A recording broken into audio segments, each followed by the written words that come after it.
Hello, everyone. Welcome back to another episode of the Bottled Up Podcast. We have our most frequent guest, always ready, willing, and able to be on, which is a good time. Who do we have here again today for like the fifth time? Anthony Alfredo. It's your boy, Fast Pasta, baby. Anthony Alfredo. Since it's just after Throwback Week, you're the driver of the Junior Motorsports late model. Yeah, we threw it back for that league race. I was supposed to be running the throwback paint scheme, but unfortunately got in at the last second and was not able to do so, which didn't matter because I wrecked about 20 laps in once again. Yeah, did you just go out there and wreck yourself and that was it, or? Yeah, I pounded the wall down, and that was the day. Hold on. I actually fenced Jeff a little bit, too. There we go. That's what I was looking for. But I have the replay, and he hit the wall before I hit him. But after I hit him, he just went back into the wall. Yeah, my exact thought process, I think I actually said it over Discord as well, was, all right, Anthony, you got the inside here. Hey, Anthony, you're getting pretty close. Anthony, back it down! Well, what happened was I got inside of Jeff, and Jeff lifted early to let me go, but I lifted early because it was Darlington 3 and 4. Like, I knew if we were side by side, I wasn't gonna make it. But since he lifted to give it to me, but I lifted to give it back, so we both entered side by side, and I just came up and doored him into the fence. But to be fair, it was the first time I've ever wrecked someone in that league, so at least it was you. Like, no offense. Oh yeah, but, I didn't piss anybody else off. But every other time I got junked, which did eventually happen like 5 laps later. You have run probably 5 or 6 league races, and for anyone that doesn't know, this is the iRacing E-Series on iRacing, obviously.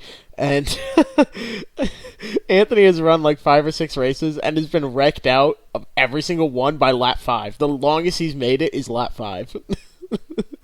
Yeah, it's been pretty tough. I actually think I made it close to the end one time, but I got junked or something. So it's the championship race. That's right, the championship race. Yeah, that's what it was. Yes. Tahir Khan. Good old... Yes, but I had to embrace the name Fast Pasta. We've got, everybody's been calling me that for a long time, and then I just woke up one day and I was like, you know what? I'm gonna embrace this, and we're gonna make something out of this. So not only have we had T-shirts for a little while now, but now on the roof of my truck next to my name, I've got the Fast Pasta logo. I've got stickers being made. We've got some pretty cool things happening. So embracing the name, and people seem to love it. Oh, absolutely. And it's your Discord profile picture as well, which is what we're recording on. So I get to sit and stare in the face because we don't have like our cameras on, just our mics. And I'm just staring down Anthony with Fast the pasta. fork and knife, looking so excited over a bowl of... What is that? It doesn't really look like spaghetti. It looks more like tortellini, but... It's fettuccine, man. Oh, fettuccine Alfredo. Yep.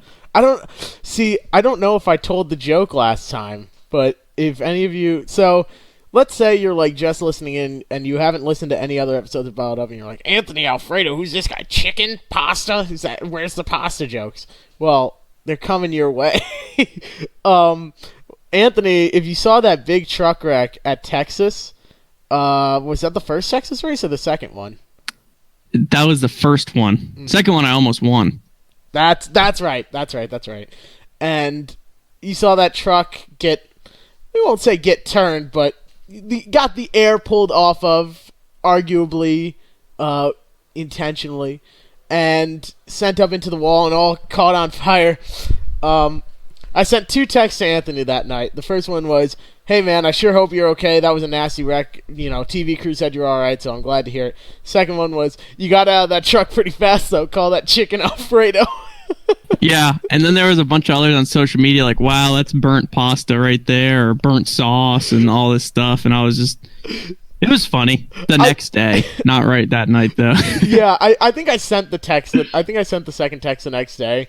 But like, I was like, he's not going to talk to me for a week, but this joke is absolutely worth it. No, that was funny. Speaking of the league, before we get off that topic, are you going to be running more consistently on Friday nights, including like starting tomorrow?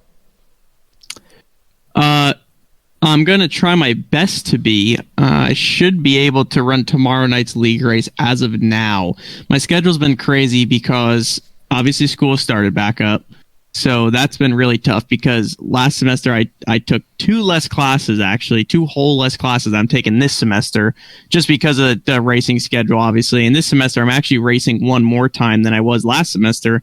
And for some reason, my silly self decided to try and tackle 2 extra classes. So just trying to stay caught up and up to speed with my education, get as far along as I can with it, which is good. But obviously with racing, there's a time and a place for that. If I was running full time, I'd probably kind of have the whole thing on hold or only be in 1 or 2 classes. But right now, that's been tough to balance that. Obviously, training and all the off-track racing stuff and doing all the marketing I can so that we can run full time next year. And on top of that, I'm trying to start a business right now that I can't talk about. Obviously, there's some disclosure right there, but that's been something exciting that hopefully will be announced soon.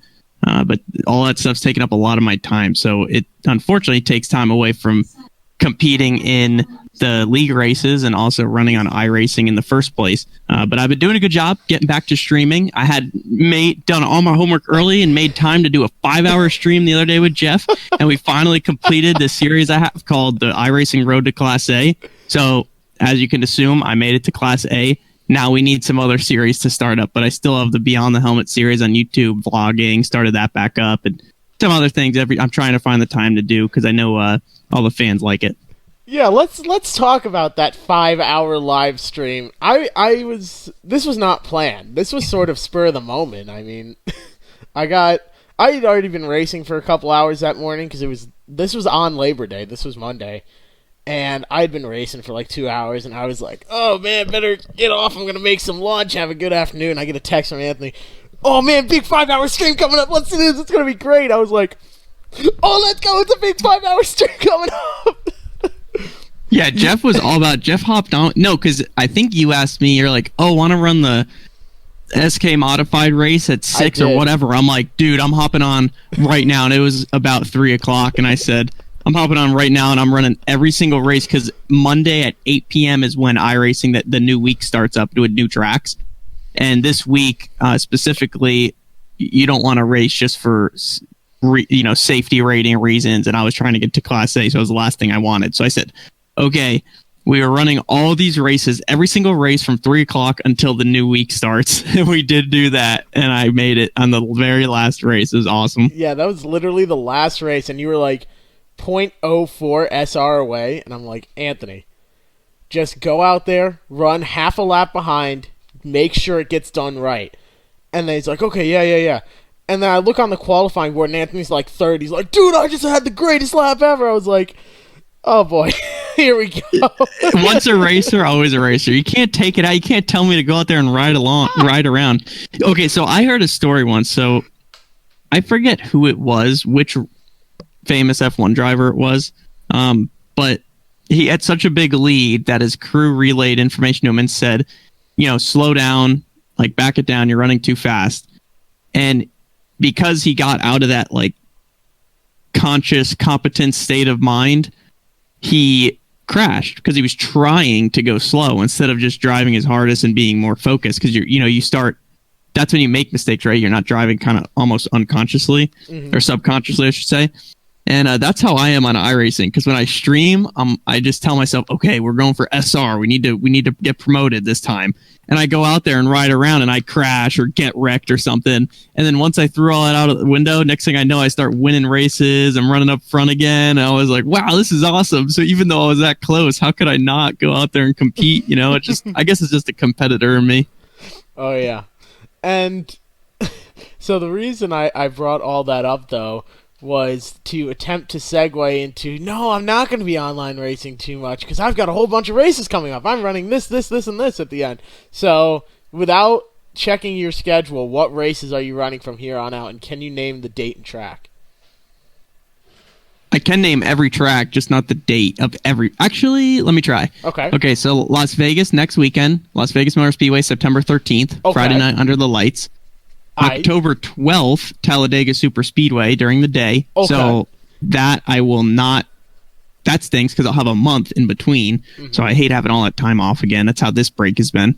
Then after that, we go to Phoenix. So ISM Raceway, which is November 3rd or something, I believe. Early November, I know that. Close. Is it the 4th, 5th? 8th. Oh, it's the 8th. Okay.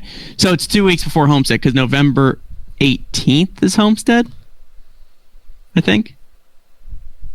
Is that your final answer? Yes. Oh, sorry, you don't get to run Homestead. It's November 15th. Oh, dang it. Okay, well, yeah, so I'm running Vegas, Talladega, Phoenix, and Homestead. So 4 of the last 5 races. The only one I'm not doing is Martinsville. Actually, I should take away your credit for quote unquote Phoenix, considering it's now ISM Raceway. But I said that though. I said Phoenix, also now ISM Raceway. Okay, I'll give you that. Yeah, you'll hear it in the recording when you edit up this podcast. You don't believe me? That's bold of you to assume I edit these podcasts and we don't just record in one straight go. Okay, well, when you listen to it after it goes up.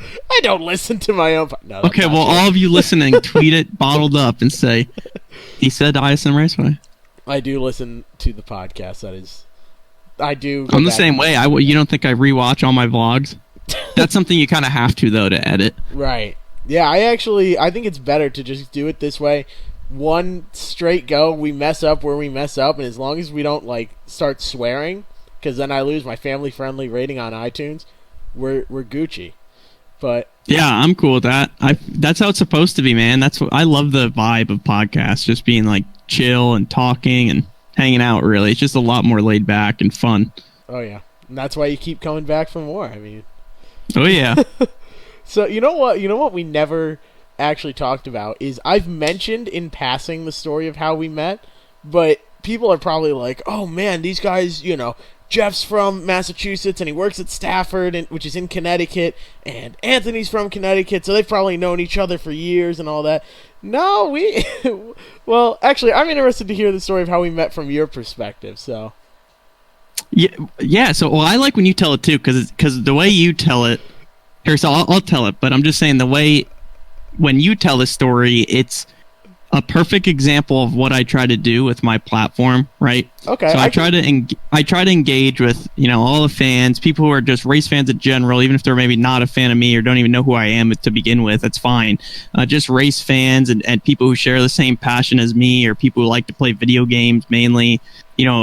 That's kind of what brought it all together, was playing video games with them on live stream and doing interactive stuff with the fans, like the Racing with Fans series I live stream on NASCAR Heat as well as iRacing a little bit. So Jeff had reached out to me in my direct messages on Instagram and had just reached out about hopping in his league race with him, and then he told me about the podcast, and we did that. So I've run as many league races as I could, obviously, since then, but really it was just, what I try to do with my platform is answer and read and answer or reply to everybody who reaches out to me. I try my best to get back to everybody, and I really haven't missed anyone to this day as of now. So that was really cool, because this is a perfect example of how I utilize my platform to do that and interact with the fans. And it just turned out that Jeff and I now have been, what was it? How long has it been now? May of last year. Yeah. So, over a year ago, and we've been playing iRacing together regularly and doing the podcast a few times. So it's been really fun. It's pretty cool, cool story how we met. And like I said, it's a goal. That's been a goal of mine, is to interact with fans that way and be able to, build relationships with them. And that's how it ultimately, came about with Jeff, was just a perfect example of how that all works, really. So for any of you watching, feel free to do the same thing. If that means just hit me up to play some video games, iRacing, or just, ask me any questions. Doors always open. Absolutely. And yeah, that's pretty much what it was. So it actually, from my end, I don't know if I've ever told you the full story. So the reason I found your account was because I was, at that point in my life, I was just starting to work on a Whelen Modified. And, the Whelen Modified Tour has a show car that's owned privately, and it's brought around to a lot of the tracks. So the tracks basically hire this guy to bring his car to the track, and basically, you can't sit in it, but you show off a Whelen Mod. It's a real race car. It's won races. It's just the guy doesn't run it anymore. It's so expensive to own your own car and race it. And so I was working on it, helping him with that. and he also had a K&N car, and I was like, huh, K&N, like, and that is such a cool series. I know a couple guys that have raced in it before. Glenn Reen made a couple starts in the K&N series, and I know him. So I was looking around and just watching, K&N series stuff, and I saw I was watching the Iowa race, and it was I saw. Oh, that's the worst one. I know.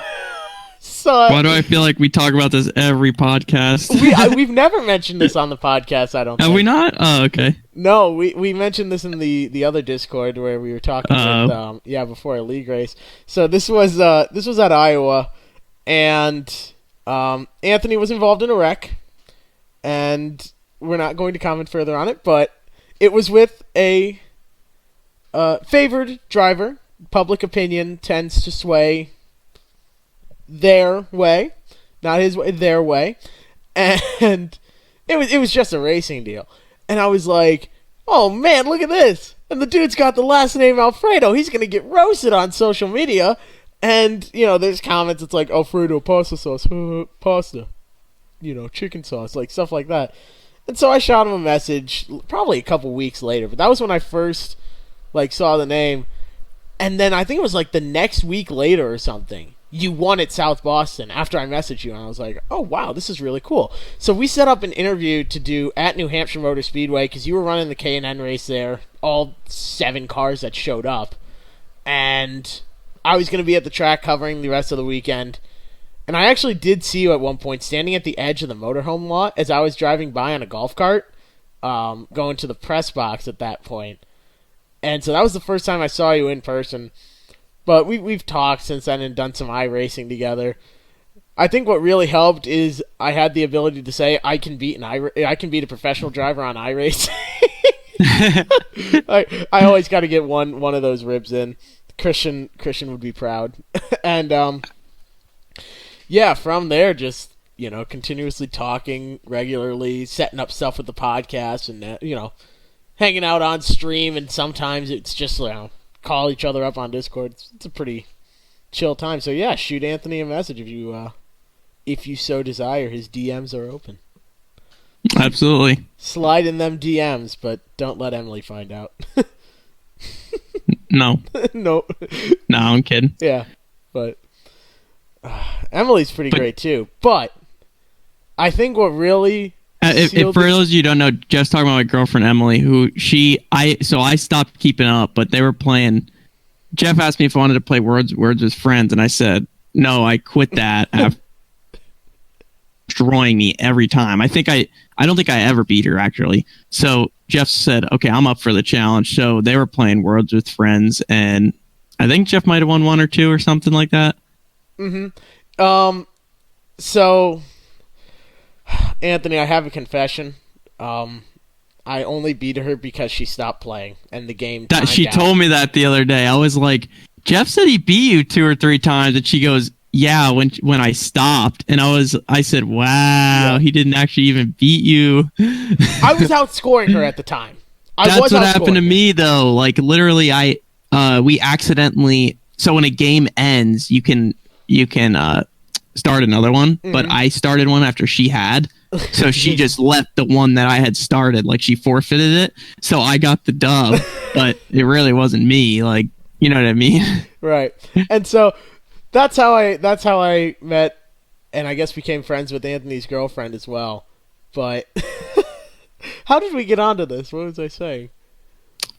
Oh yeah, I have no idea. Slide in the DMs, but don't tell Emily. And then I was going to tell the Words with Friends story. So, yeah, that's where I was going with that. But so and all that direct message stuff too. I mean, like I said, it doesn't have to be about going to play video games or iRacing or whatever, because not everybody does that. It's just questions and everything too. I answer. So if it's anything just about how maybe you want to get started, that's something I get a lot, or where I got started. I'm always happy to answer that. So, how did you get started, Anthony? So for me, I just grew up a race fan, which I think is a very relatable story for most others, wanting to get into the sport or who obviously are fans. And that was, just big for me because nobody in my family had raced. I was a first generation racer. So I just grew up watching the races with my family and eventually wanted to give it a shot.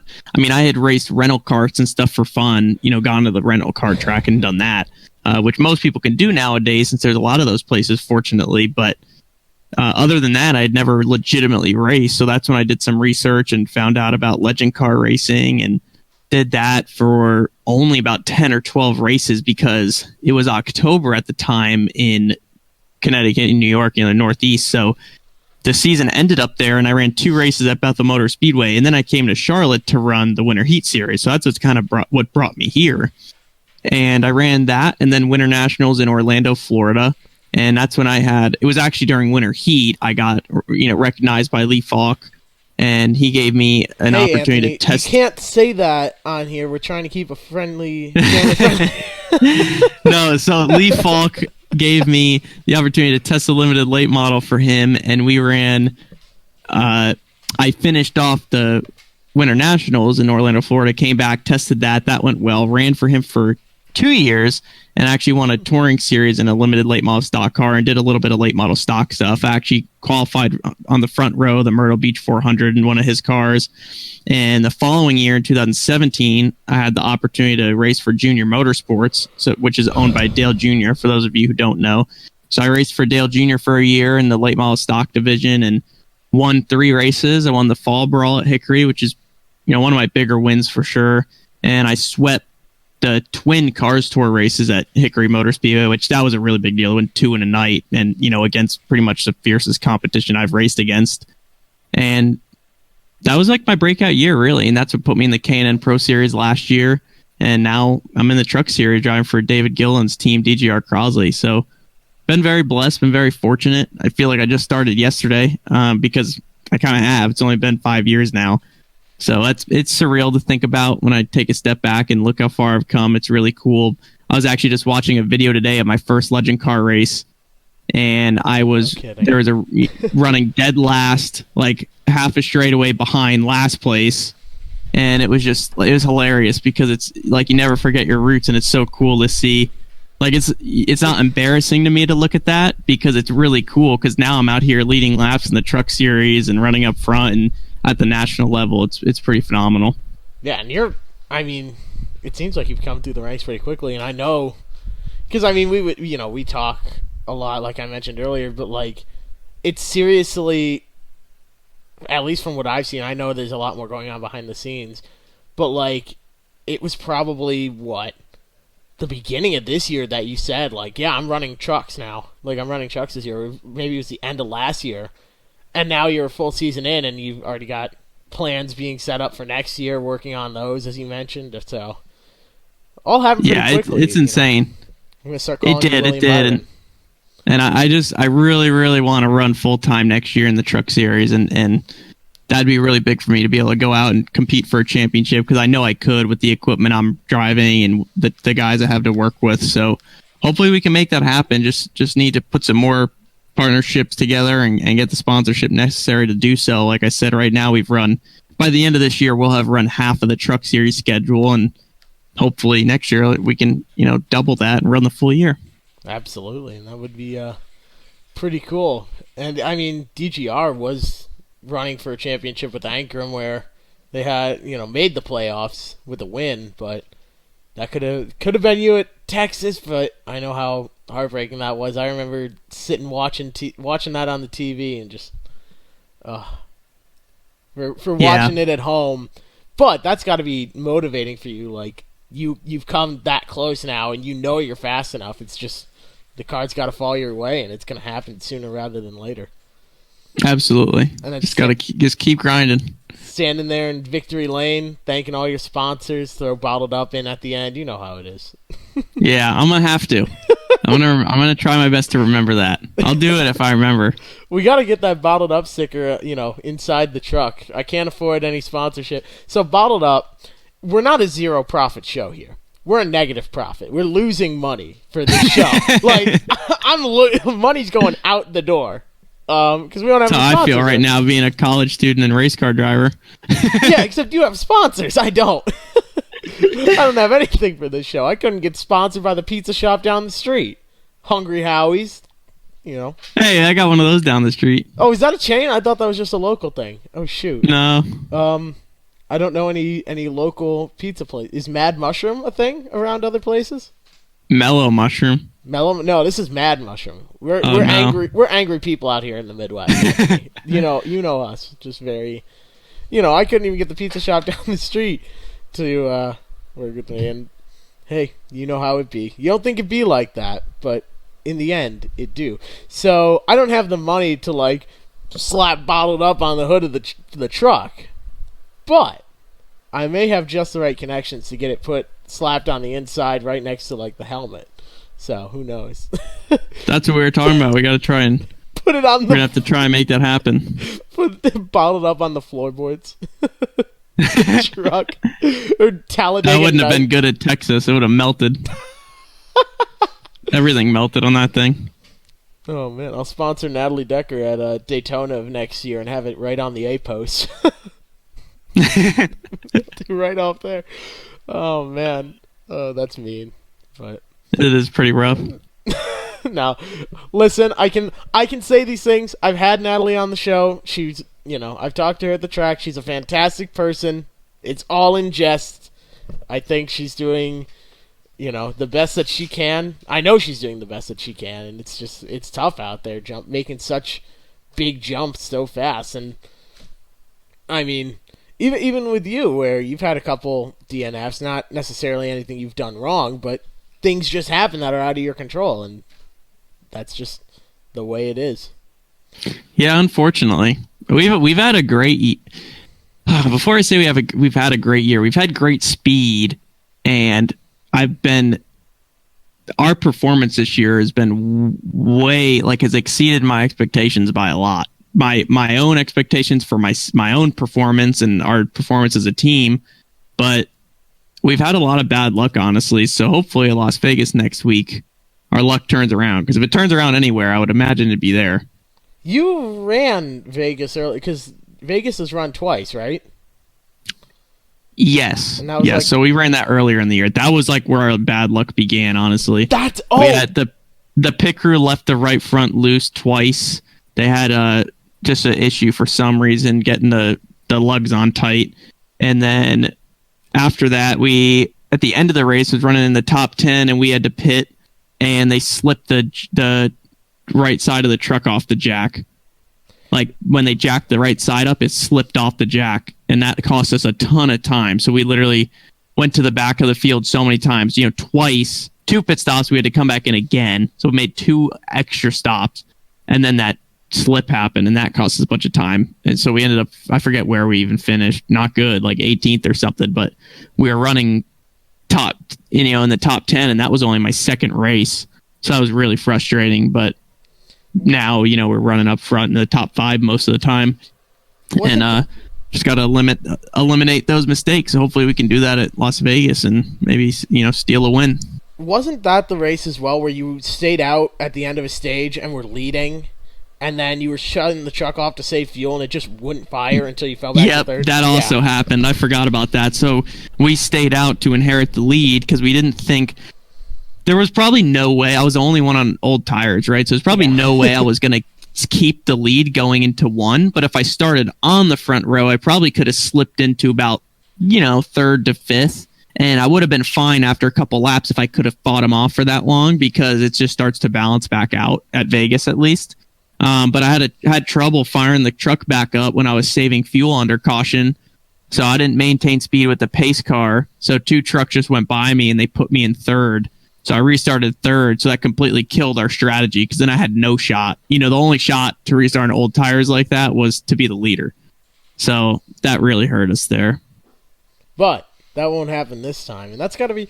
It's almost an advantage when you're out there running just for wins. You're not worried about making the next round of the playoffs or anything because you're running part time. So you're out there for win. You can make those gutsy strategy calls. So absolutely, that's what we did at the second Texas race, honestly. And when we went there, I restarted on. I was the only truck on old tires, and everybody was around me on everybody who was around me was on new tires, and I fired off as the leader and got beat into one, but slipped into second and ran bumper to bumper with the leader. It was Austin Hill at the time, and him and I put like half a straightaway or more on the third on back, and they ended up reeling us back in because, I was kind of getting racy with him.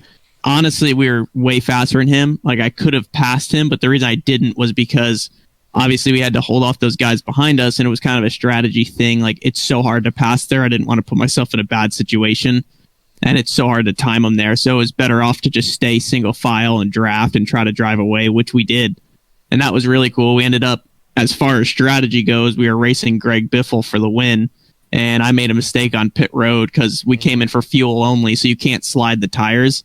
And I just came in too fast, and my only option was either slide the tires, which if you do that, then you have to take 4 tires. Right. We know which kills your strategy, or roll through it. And I rolled through it, which that kills your strategy also. I mean, either way, you're not going to win, right? So I just tried not to flat spot them so we could take fuel and go. So that was on me there. We should have had, at worst, we were going to finish third. But, even if that went perfectly. So, either way, just that's how you learn, right? That was only my, I don't even know, 5th race, I believe. So as mad as I am, you got to be, content a little bit just because of the performance and stuff. Right. And you got Talladega coming up, and that's anyone's game. That is just go out there. David Gilliland is good at running plate races, so I imagine you're going to get some advice there. And DGR was first and I think it was like 1st and 5th at Daytona. So, I don't know. They'll probably be able to put a fast piece under you.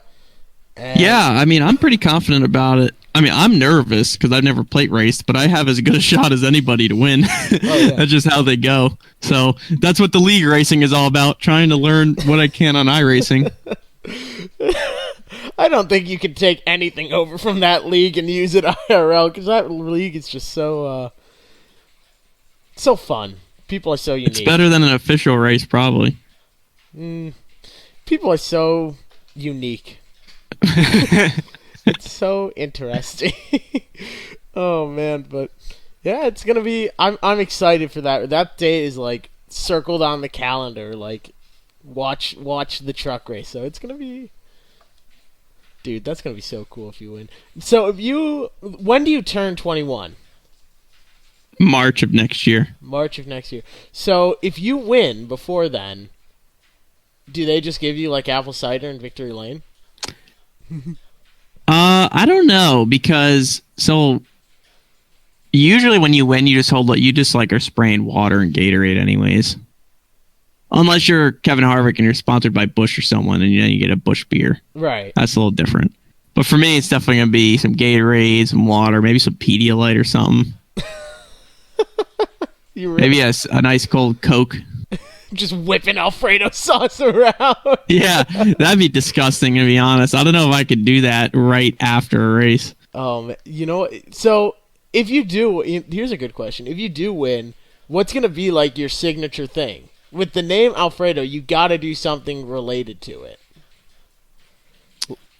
Okay, so it's funny you say that because I thought about it, but I can't say it. I've got to win first. Oh, I'm gonna do it at Las Vegas when I win. How about that? I like that. So you actually do already have a plan in mind and everything? Dude, so I've obviously, I've won before and stood on the doors on the whole woo, figures up thing, whatever. But this, I'm like, all right, I need something funny. And honestly, I still am debating it because it's kind of cringy. Or it's not kind of, it is cringy. But at the same time, to me, it's funny because it has to do with my name. So I think I just got to do it and just, whatever. Well, if you drop it, I'm not the one to invent this. That's all I'm going to say. Like, I definitely didn't invent this, but it fits my name. Was it another NASCAR driver that invented it? No. Athlete, but not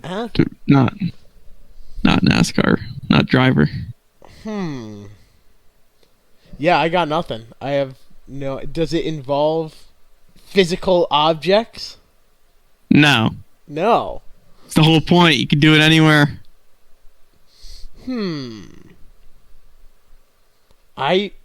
Now I'm curious. Now you have to go win just to appease my curiosity. I know. I'm gonna try my best. I'm gonna win, and then I'm gonna be like, I'm gonna do it, and then be like, that's for Bottled Up. Thank you to them. If you listened to the Bottled Up podcast, you knew it was coming. Yeah. Oh, you guys heard it here first. there we go. Well, we didn't hear it here first. We heard you're going to do something, but you won't tell us what. Yeah. But you can expect, or when you see it, could be like, oh, that was the thing. Mm-hmm. You know what? Before we wrap this up, I think we should go over Pocono. But so Pocono. What is there to go over? Well, are you talking about pre-race? Pre-race, right? Yeah, we can go over that, not the race. I didn't even make it through turn 1 before Stewart destroyed me. So I had just done New Hampshire the weekend before. And I was like, all right, I'm not doing Pocono. Like, it's too far away. And then I was like, Anthony's going to be there at Pocono. That's it. I'm going to Pocono. So my dad and I go down. You know, we take the motor home and everything. We get down. We get all set up in a camping spot. And we're there like 2 hours before the truck race starts. So actually, it was probably like an hour before the truck race starts. By the time I pick up my press pass and like walk in, they were doing driver intro, so I'm like, oh shoot, now I'm really running late. So I go down, I cross the track, because with the press pass you can get in like anywhere. So I just flash my press pass, they let me down there onto the track to watch driver intros. And I go to the security, I walk to the edge, like where the drivers are walking off the stage, and there's a security guard there, because, you know, drivers, they don't want to be bothered by fans. And I said to him, I go, listen, Anthony's starting in, I think he was starting like 15th. So I was like, Anthony's starting 15th. I know him. And he doesn't know I'm here, because I haven't had a chance to talk to him today, but I'm going to like say something to him. And the guard's like, no, you can't do that. I was like, come on. Like, this guy's a personal friend. It would really mean a lot if you let me do this. And he's like, yeah, okay, we'll see what, he goes, we'll see what Alfredo says. As if he knows you. I'm like, okay. So we'll see what Anthony says. And so you come down, and it's loud down there. They got music playing. They're announcing the next thing. And I go, hey, Anthony. Nothing. And the guard is giving me, like, the side eye, and he's about to start, like... And this wasn't because I didn't care. It's because I didn't hear him. Right, yeah. Because it's really loud up on the stage, and I'm walking down the stairs, and there's people who want pictures or autographs, and there was this young boy with me, too, who asked me to sign his hat. So there's, like, a lot going on, and I also don't have the best hearing to begin with. Mm-hmm. Yeah, so he didn't hear me the first time. And then the guard's, like, pushing me back, and I'm like, Anthony! Or I go, Alfredo! And he turns, and he looks at me, he goes... And the guard's, like, staring me down, because, like, now I'm angering him, because I'm yelling at a driver that he thinks I'm now harassing. He's thinking, you don't know this guy. Right, he thinks I'm harassing you. And the guard's, like, about to say something to me, and Anthony looks at me, he goes, oh, Jeff, you made it. I was like, oh, thank God he used my name. Thank God. So we went over, we had What if I just looked at you? I'm like, who are you? I don't know that guy. Guard, take him away. Guard, him gone. But, so, we had like 30 seconds to talk, right? And then, I give him a hug. I'm like, Anthony, give him hell out there. I'm like, go show him who's boss. Give him hell out there. And Anthony's like, yeah, man.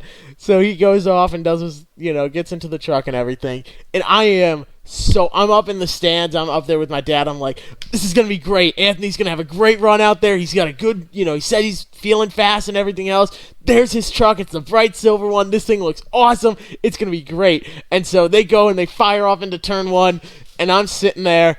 And I'm right at the start-finish line, actually. And I'm sitting there watching. I'm like, oh, man, big wreck. About halfway through the field. It's going towards the top of the track. I just saw a silver truck get hit and put in the wall, but there's a couple of those out there. I see the truck drive by. The whole left side was torn off because, that's the part that got hit. And I see a 15 on the right side. I'm like, oh! Yeah, I know. How do you think I felt? Yeah. I still technically haven't raced Pocono to this day because I didn't even make it. I didn't even make a lap. At least I could have made a lap. I didn't even make it through one. Yeah, that was. It was right at the center of one. And then it was horrible. I saw you go down pit road, and I'm like, oh. My dad's like, oh, they're gonna fix the truck because he was excited too. He's like, this is awesome. And I would say he's a fan of yours as well, and Greg is as well, and everything else. And he's like, oh, it's okay, they'll get the truck fixed up. I'm like, I don't know. The chassis is literally exposed. The sheet metal got torn off, and I'm like, if the chassis is exposed, you got to take it to the garage. And I'm guessing the toe was knocked out of it and everything else. So Yeah, it was killed. We did go back out to make another lap just so that we'd beat the 52. Really? Yeah, because like obviously we wrecked, right? So we finished last, Mhm. but he was destroyed and got taken away on the tow hook. I was able to drive back to the garage, so I went back out, came around, so we'd finish in front of him. Was that your decision to make the lap, or?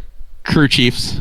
Oh, okay. The thing was junk. My feet were practically hanging out. Like there was pavement right next to my feet. Oh my god. Because it tore the whole left side off and destroyed like part of the actual like the back left part of the front clip. It destroyed the truck was destroyed, but yeah, it was bad. So my feet were just hanging out, dangling around. I'm like, man, there's a little breeze coming in. Look down, you see pavement under your feet. Oh my god. Oh.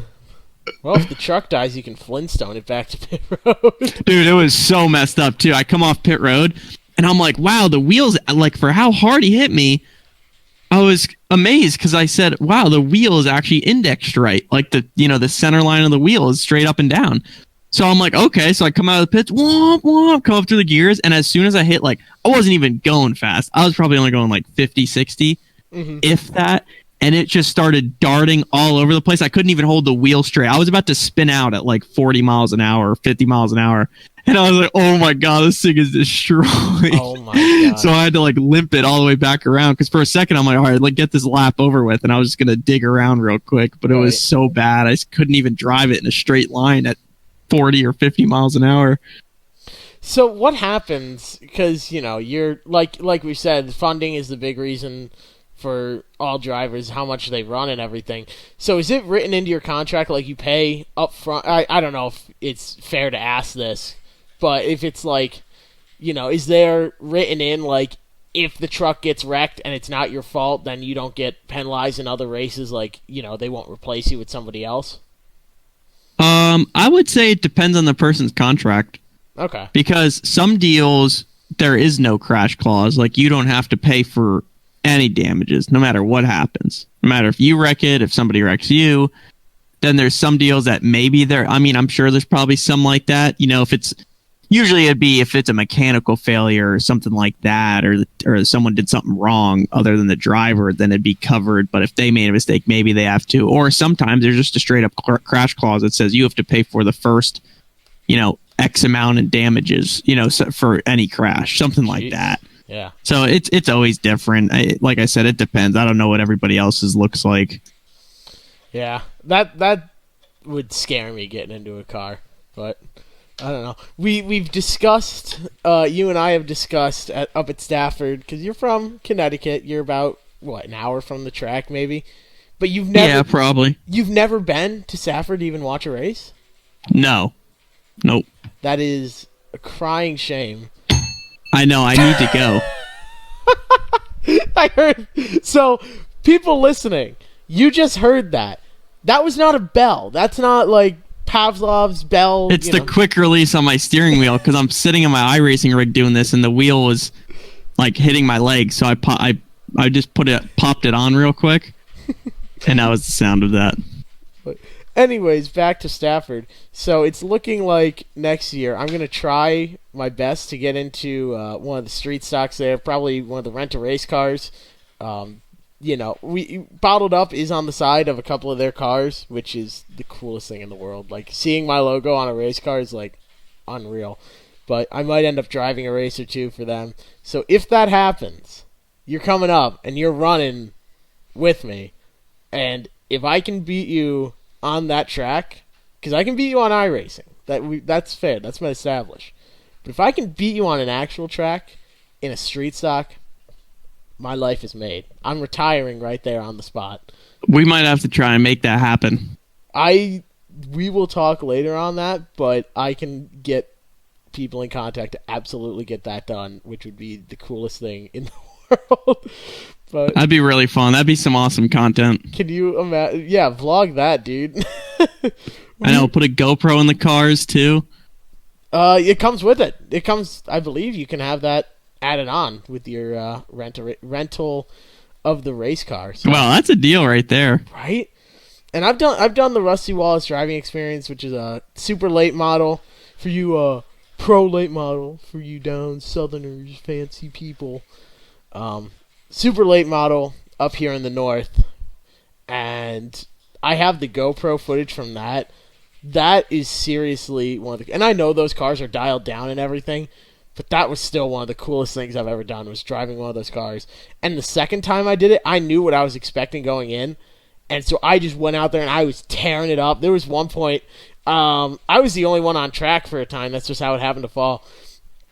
And they have a spotter up there that's like talking you through it. And there's some people out there who have never run before, and I didn't mention that I had driven one of these cars before, and I didn't mention, I've been around race cars and worked on them and everything else.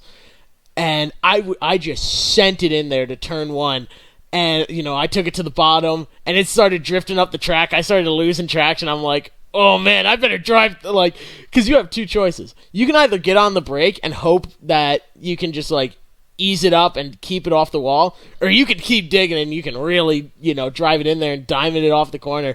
I start drifting up the track, and I hear the spotter come on, hey, back it down a bit. I'm like, kept digging on through, but oh man, it's gonna be fun. I'm excited to race in an actual race. That's gonna be mind blowing. It's gonna be you, me, and then they actually have a guy out there, Chris Danielchuk, and everyone calls him Mayor McCheese because his fire suit is like the 1990s Mac Tonight, like the McDonald's moon. Have you ever seen that? I have not. Okay, I will send you a picture of him. Maybe you have seen it before, but we call him Mac Tonight, or we call him Mayor McCheese because he wears the fire suit with Mac Tonight on it. So he drives the 94, which also has a bottled up logo on it, and it's gonna be fun out there. But if you'll kindly check Discord, that is Mac Tonight right there. There we go. Yeah, Moon Man. You might know him as Moon Man, but that's awesome. So he'll be out there running as well. We got to give a plug to Rent a Race Car. Those guys are awesome. You show up, and this is a real program at Stafford. You pay them in advance, and it's you pay a damage clause like we were talking about earlier, but it's only if the chassis gets bent. You're really not going to bend the chassis on one of those cars unless you hit the wall and flip the thing. Those chassis are sturdy. So you'll bend the sheet metal, whatever, but the chassis itself, bending that when you're racing under 120 miles an hour, it's pretty tough to do. Not that it can't happen, but it's tough to do. So you pay them, you race in the practices, the heat races, and the actual race itself. And you get to go out, you get points, you're considered an actual NASCAR driver. I think that is the coolest, basically the coolest experience in the world.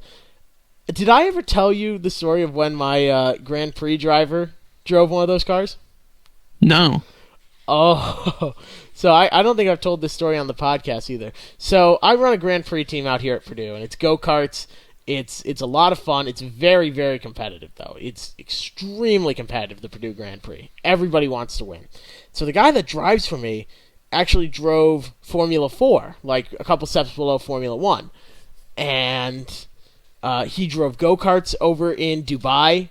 In the Dubai Autodrome, the largest track in the United Arab Emirates, he holds the U18 record for fastest lap time. He is good. And he drove, the name is slipping me. The open cockpit cars, but the fenders are covered. That is going to drive me crazy until I remember it. Those are they race those Lime Rock and stuff and all those places. Yeah. Well, they're are they not like a type of vintage car? No, those are Roadsters. I don't think it's called a roadster. I don't know what else it's called. Let me see.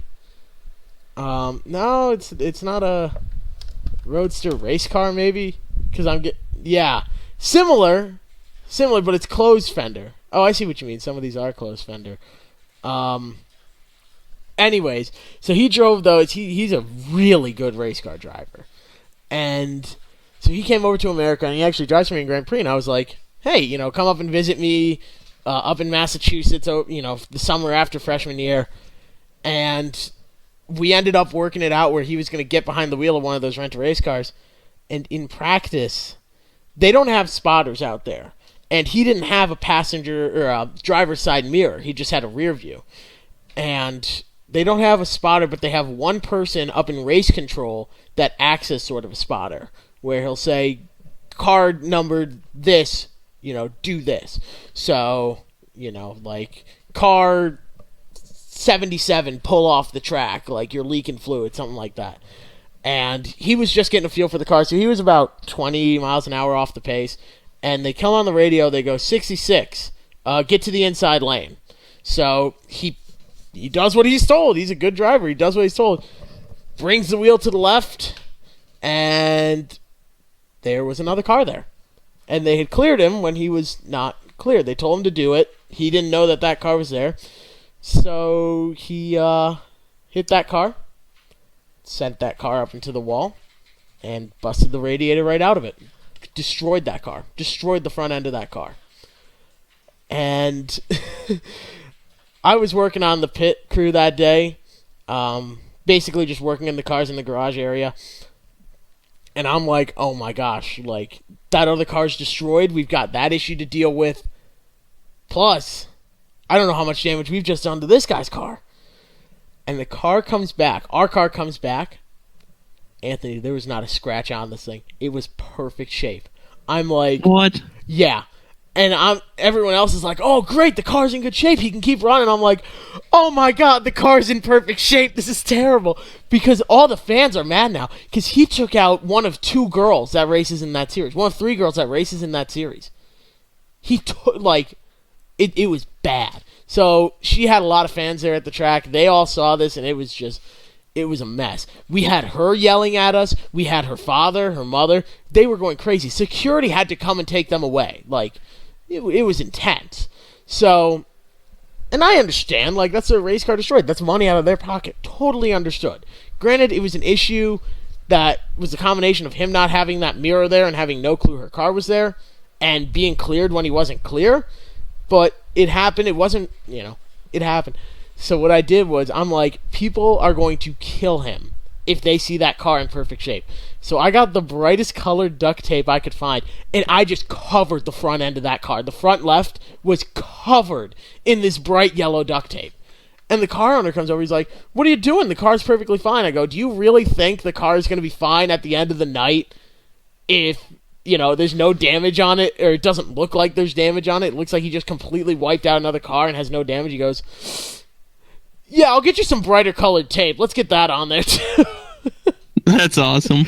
But so that was my first experience with the guy, and now I've got bottled up stickers all over his car. So, things work out in the end. Making gains out here. Yeah, networking. That's what it's all about. Absolutely. But I guess the long and short of it is, hopefully we can work something out. But I don't know. You and I have to do something. Like, in person. We got to get that planned as well. But we both have school and everything else, so. Yeah, no joke. But no kidding. I don't know. Maybe for spring break, boys trip to Florida. I don't know about that. Usually spring break is all racing stuff for me. Yeah, and usually, I think last year our spring breaks were like 2 weeks apart. Because here in the Midwest, our schedule is completely different. We get a week off for the harvest. Like, kids have to go home and help out their families with the harvest. So... That's awesome. Right? So we start like 2 weeks earlier, and then the harvest comes around, and that's a big celebration, and then we get 3 weeks off for Christmas and everything else, but I'm out of school by the first week of May. Like, done. Dang. Yeah, which is really nice, so I'll take it. That's Midwesterners do. But also, that means my spring break is like the second week of March, so... Yeah. There's still snow on the ground here in Indiana, so like at that point of the year there's still snow on the ground. Like, we have snow until April. So, but probably the worst part is I live right on the border of Eastern and Central Time. So right now it doesn't get dark here until about 8:30, it's still light out, like clearly able to see until 8:30 because we're right on the the time border. But that also means in the winter, I will go to my 7:30 class and I will walk there in pitch black, and then at 8:30 the sun will like just be coming up. I feel like I'm living in Alaska. Jeez. But no, that is pretty crazy to think about. Yeah. Can you imagine walking to a 7:30 class in complete darkness and you look out the window and it looks like it's the middle of the night? It sucks. No. There's nothing that kills your morale more than being in a 7:30 class, except being in a 7:30 a.m. class where it's still dark out. Like, you just want to die. Yeah, that's horrible. But you get to live it up at UNC Charlotte, parties every day, you get free pizza in class. Man, you guys are treated like royalty there. What the heck are you talking about? When have I gotten free pizza in class? I'm making a point that it's always warm. It's always sunny in University of North Carolina. It is sunny. It's been hot, but I've never got free pizza or been to a single party. Never been to a college party before. So, or a high school party for that matter. You and I don't have our cameras. You know what? I'm going to turn my camera on right now just so you can see the look I'm giving you. I don't buy it. You don't buy that? I don't buy it. Are you kidding me? Okay, so, like, I don't do the typical teenage things that most teenagers do, which I'm not saying you can't go to a party if you don't do those things, but I've just removed myself from those situations. And then now with my career, I'm so busy that like I don't even have the time to do that stuff anyways. So nope. Never been. I'd say I have 3 friends at school like that I met as a freshman. And then obviously I met Emily at school, but that's it. I mean, because I also don't live on campus. I commute from 20 minutes away. So I just go to school, go to my classes, and leave. So I really don't do anything there. And if I have like a big break between classes, I would just work in the library, but that's it. And then high school, I only went to high school for 1 year, and it was as a freshman.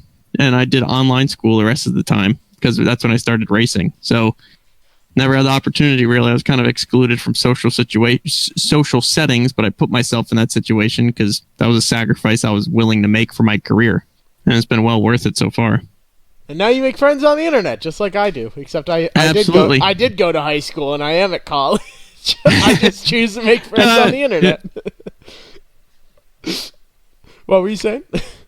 No, I was laughing. Hey, you don't think it'd be like that, but it do. It's crazy though. I mean, I grew up. We both grew up in New England. There's not many race fans around us, and it was an interesting conversation with my parents. They're like, "So what do you want to do after college?" And this was after 2 years under my belt. This was towards the beginning of the summer. 2 years under my belt. Studying engineering, mechanical engineering technology. And they go, "What do you want to do after you graduate?" Because my brother, he works up in a factory, making air compressors and all that. And Greg, so you know Greg, but people that listen to the podcast, Greg's never been on. Maybe he will one day. I don't know if he has any interest in it, but like, Greg and I are very different. Where we're brothers, but I'll let you. What differences do you pick up between the two of us? Because you've hung out with both of us a bit. So what do you think? Well, I mean, I never hung out with you guys. I've only talked to you on like Discord playing iRacing, and I don't know you. I don't know either of you well enough. I mean, I know you better than Greg because the only times I've talked to him is during the league races. So, and a little bit like on DM. So I don't know him super well to make a comparison. That's fair. So with Greg and I'm Greg would never have a podcast. And no offense to him, that's just the way he is. But Greg would never have a podcast. He's very, my ideas are my ideas, my opinions are my opinions. I like to keep them to myself. He will talk to people, he's social, but he's not as outgoing, I would say. And I'm sure, my parents would agree. He's not as outgoing. He's definitely not as funny. I can promise you. I can promise you that. But, he's lived a very routine life. He went to high school. He studied. He went to college. He got a 4-year degree in mechanical engineering technology as well. He got married at 25. He works in a factory with a steady job and working his way up the job ladder. And he owns an apartment. He's now married. He's going to buy a house, and he's going to settle down. And that's just the way he likes to do things. It's very set up. This is what you do. This is how life plays out. And he's going to work a couple years. He's going to buy a truck. He's going to have a family. He's going to retire at 65. And he's going to live out the rest of his life. That's just Greg. That's just what he's going to do. And I fully respect that. That's great for him. And then, so I was having this conversation of what I want to do after college. You're like, so you're going to go work in a factory, doing engineering stuff. I was like, I like race cars. And they're like, well, we know you like race cars, but you have to have a career. I go, I'm going to give broadcasting a go. Well, Jeff, you're studying engineering. You don't have any experience in broadcasting. I go, I've got a podcast. Like, I can give it a go. So I go down to Stafford. I go down to the Speedway. I had actually called them up. I'm like, hey, do you guys have any positions open? Like, I'm looking for like a 40-hour-a-week job. Nope. And I was like, oh, well, that stinks. They go, we got internships available. I go, well, I can't work 40 hours a week as an intern and, not get paid. Like, I need, I need money so that I can afford to go live out in Indiana and, like, barely scrape by out here. And so I can afford to lose money on this podcast. And so I actually showed up at the track office. I handed them a resume. The owner of the track happened to be there, and she's looking through it. She goes, you've got a podcast? I go, yep. She goes, we need a broadcasting intern. You interested in that? Well, sure, I'll give that a go. So I sort of wandered. Perfect. Yeah, I wandered into broadcasting there. And I told my parents I wanted to do two things at summer. I said I want to try broadcasting, and I want to work with computers. And I applied for like jobs at computer places, and all of them turned me down. And then I was working over at a car dealership, moving cars around. And that was fun. I love, people would pull in with like their brand new Mustangs, and they're like, something's wrong with the front end. Well, did you check your tire pressure? You guys can give it a look over. So I get to drive around like these Ford Mustangs and all that, and it was a great time. And from there, we had something wrong with with the scanner, and I ended up fixing it. And they're like, "Wait, you got that issue fixed in like 2 hours?" Well, yeah. We've been having that issue at all of our other dealerships for the past like 2 months. I was like, "Oh, well, here's the solution." So I got hired over to the IT department. So I guess my point was that it worked out, but the difference between Greg and I is if Greg had gotten the same job, as a car porter, he would be the best freaking car porter you've ever seen. Those cars would be parked perfectly in no time flat. And, like, he would be perfect at it. And then, not to say I wasn't good at it, I would do a good job and everything. But if he got offered something over with IT, he'd go, no, I work at, this Ford dealership. That's what I do. And it's just the big difference between us. So I don't think he would ever, make a bold career choice, sort of like you and I have, where it's like, yeah, let's do this and see where it goes. Where you got into racing, I'm into broadcasting, and I'll be calling the shot for your first Cup Series win. That's the plan. Exactly, right? And when it all works out and bottled up is slapped on the hood of your car, we've made it. Man, we really made it. I don't know. You got any so what's the next big step now for your stream now that the road to Class A is done, thanks to some fantastic modified races and setups? From Jeff, yeah. Next step, that's right. Definitely. I mean, I want to get into some road racing and some off-road and do some of that stuff, but probably definitely some Class A stuff like NIS and maybe a little bit of road to pro races or something. I know for a fact I also want to get back into console streaming now that I built the new setup for that and working on getting a new computer. So I can, I could utilize what I have right now too to do that. So I'm excited about that, to play, the new Call of Duty's coming out soon. I want to stream a lot on that. I want to get back into Minecraft. I want to have a Minecraft stream. I've been planning just because that's kind of back in now. And I'm so excited because of like I love Minecraft, so it'll be fun. I want to start up a server and maybe have like a server with fans or something like that, kind of like I'm doing the racing with fans thing. And that's another thing is the new NASCAR Heat games coming out actually the day of the Las Vegas race, September 13th. So NASCAR Heat 4 will be the new racing with fans NASCAR game. So I'm excited to do that. I'm in that game as well, just like the last one, which is awesome. So it should be pretty cool. Just got some exciting things going for the stream and trying to keep the YouTube channel going as well. You know, I've got a confession. I've played Minecraft, and I hate survival mode. I just fly around in creative. So I like playing creative to build stuff, but I was kind of the same way. I think I was like 50-50, but now I don't know why I'm so in the mood to get going on survival, but I'm not starting it yet until like I have proper overlays and everything for the stream, because I want to be able to like live stream the entire thing. You know what I mean? I don't want to just start out and have like something that's already been started. I want to like start from scratch on live stream. Right. So it should be pretty fun. Well, that'll be certainly interesting to watch. And new Call of Duty every November. Like November, usually it's like right around Veterans Day. Like the second week in November is when it drops. Second Tuesday in November. Yeah, they got another beta coming out in a couple weeks, I think, this September. I haven't played a single Call of Duty since Black Ops 3, so I'm out of the loop. Oh, way out. I've gone full PC gamer, you know. Console plebeians is me no more. So, I don't know. But I mean I use an Xbox controller, like an Xbox One controller on my PC, so does that count? Like Yeah, technically, yeah.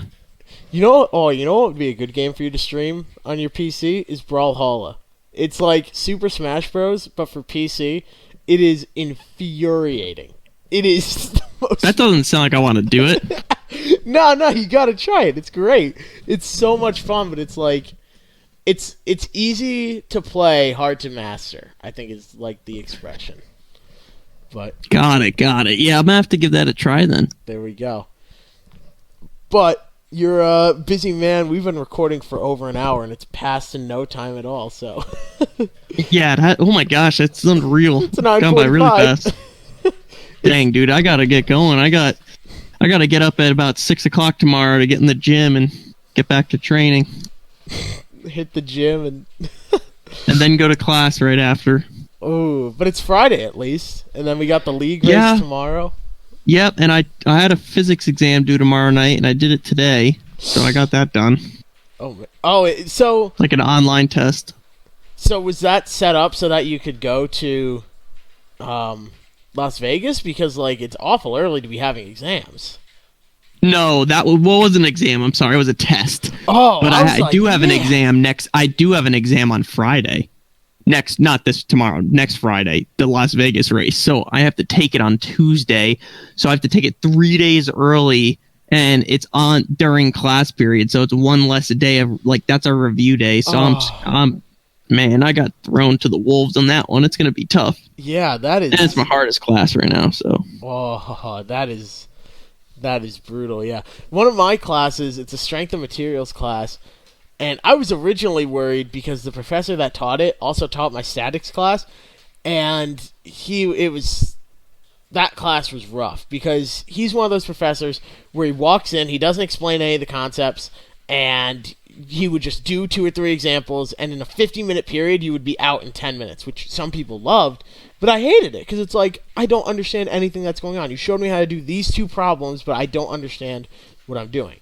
So he got moved to another class for this semester, which means that the strength of materials class, MET 211, was now open. So they hired a brand new professor who is much better. I really like this guy. I think he's doing a fantastic job.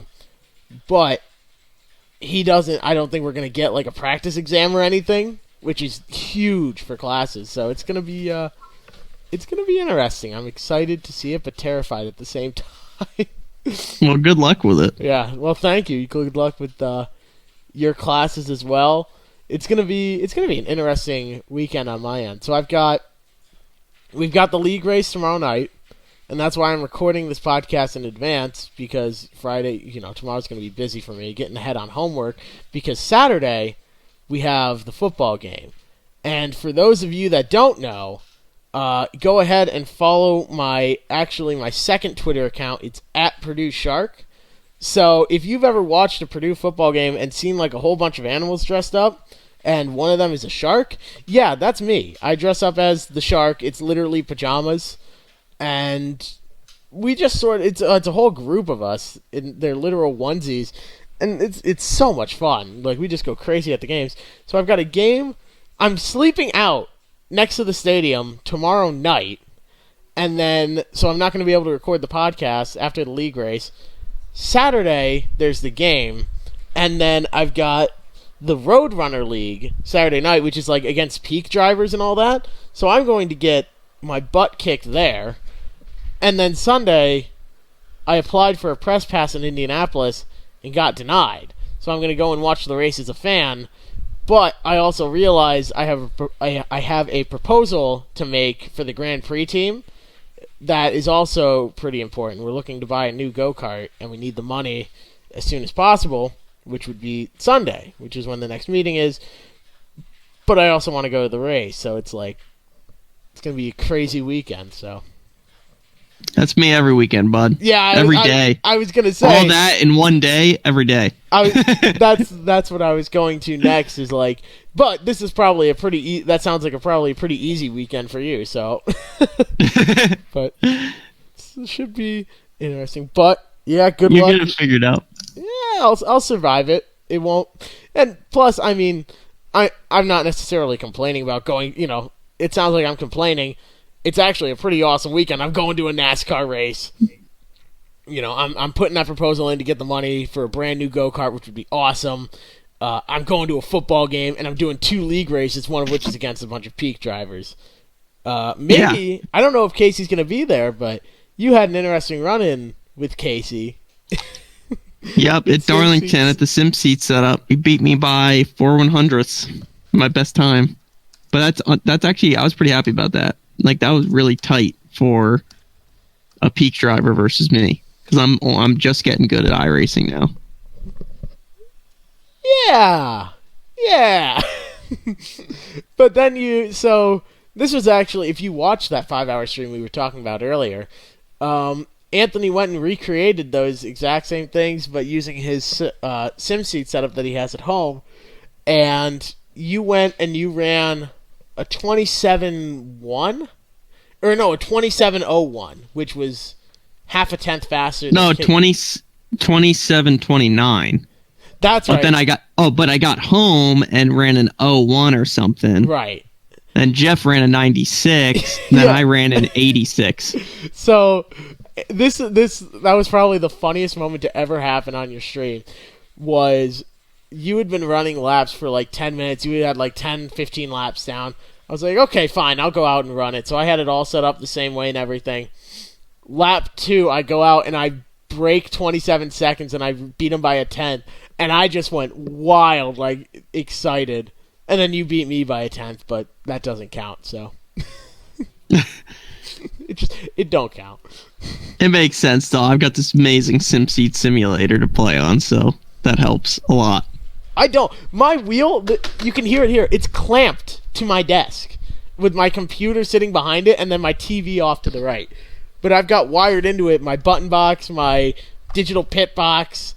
What else? I've got everything all hooked up. I got the crew chief app going. I'm all set up to maximize my performance. But it's literally, just like the cheapest wheel I could find with slightly upgraded pedals. Reminds me of a video I saw. A guy had like a $1,200 simulator plus a computer, super nice, like $500 pedals, a $300 wheel, and all that. And all that stuff running triple monitors. And somebody goes, "Show us your chair." And he picks it up. It's like a kitchen room, like a dining room chair, like a wood chair. But that's me in reverse, where I've got like the super nice, the button box and the digital pit box, and then I got like the cheap wheel and pedals and all that. And then you've got your SimSeat simulator, man, which is everything. Oh my gosh, all the bells and whistles. I'm so jealous of that thing. I know, I'm really fortunate to have it. Mm-hmm. But well, it doesn't look like we can take up any more of Anthony Alfredo's time It's time for bed. He's got to go to the gym so that he can go and win Las Vegas. That's the theory. Absolutely. We're going to do it. Absolutely. Well, when you do get to victory lane for like the 10th time, don't forget to thank Bottled Up. It's gonna be awesome seeing it. But good luck at Vegas. Good luck the rest of the season. I'm sure we'll have you on during that month-long gap between Vegas and Talladega. So it'll be good. I'm sure we'll hear from you again. Yeah, absolutely. Hopefully it's talking about that win, like you said. Absolutely. Well, hey, thank you for being on the show. It's much appreciated. For everyone listening in, go ahead and give us a follow over on Twitter at Bottled Up Radio. Leave a review over on your favorite podcast source that you get your podcast from, whether that's iTunes, Google Music, Spotify, TuneIn, anywhere else that you get your podcast, or available always at my link in my bio on Twitter at Bottled Up Radio. I mentioned my other Twitter account at Purdue Shark. It's always a great time out here. Going to be good stuff. Last question before you go. How excited are you for this NASCAR sitcom starring Kevin James? Oh, I'm pumped. I think it's good for the sport. It's going to be funny. It's going to be exciting. And I mean, I would love to see a documentary at some point, kind of like the F1 documentary they have in Netflix. But I'm excited about this show, too. It'll be funny. Oh, I like Kevin James, so... I really hope it's funny. I'm sure it will be, but boy, I hope it's funny. Usually everything he's in is funny, so I've got high hopes for it. Paul Blart Mall Cop, yep. Gets on over to the track. But I did see this before we cap off the episode. The one thing I want to say is I saw Dave Moody tweet out saying, "Oh, NASCAR Twitter hates on everything. They're going to hate this new movie. You have to remember, Lucille Ball and her co-star got into some wacky situations. It's comedy. It's not going to be realistic." I literally responded to that tweet with, "Dave, don't you hate Talladega Nights because to, symbolize Ricky Bobby going faster, he shifts into another gear? And don't you also hate the quote, 'Rubbin's racing', and you often say it's a stupid quote from an even stupider movie? Come on, man." But I'm excited for it. I hope it goes well. Twitter's a place of opinion, pretty much. Mm-hmm. Is that why you're not very active on it? You just tweet out your No, links? I try. I've actually been trying to be more active on it, but I don't know. I struggle with what content to put on it. Trying to get better about it. But I kill it on Instagram and Facebook and stuff, so. You do. But, well, thank you again for being on the show. Always a pleasure. For everyone listening in, I truly hope you have enjoyed this slightly longer than normal hour and 17-minute version of Bottled Up.